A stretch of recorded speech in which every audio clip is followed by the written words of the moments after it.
వేదంలా ఘోషించే గోదావరి అమరధామంలా శోభిల్లే రాజమహేంద్రి. వేదంలా ఘోషించే గోదావరి అమరధామంలా శోభిల్లే రాజమహేంద్రి. శతాబ్దాల చరిత గల సుందర నగరం, శతాబ్దాల చరిత గల సుందర నగరం, గత వైభవ దీప్తులతో కమ్మని కావ్యం. వేదంలా ఘోషించే గోదావరి అమరధామంలా శోభిల్లే రాజమహేంద్రి.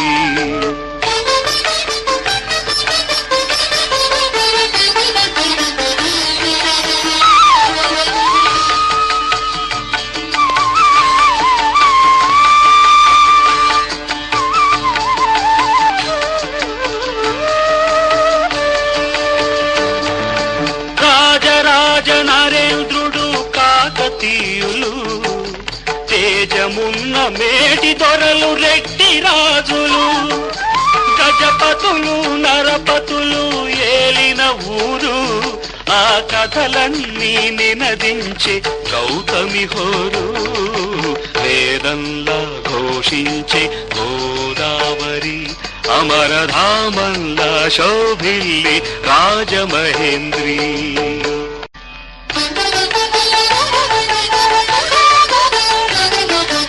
ఆది కవిత నన్నయ్య వ్రాసెనిచ్చట, శ్రీనాథ కవి నివాసము పెద్ద ముచ్చట. ఆది కవిత నన్నయ్య వ్రాసెనిచ్చట, శ్రీనాథ కవి నివాసము పెద్ద ముచ్చట. కవి సార్వభౌములకిది ఆలవాలము, కవి సార్వభౌములకిది ఆలవాలము, నవ కవితలు వికసించే నందనవనము. వేదంలా ఘోషి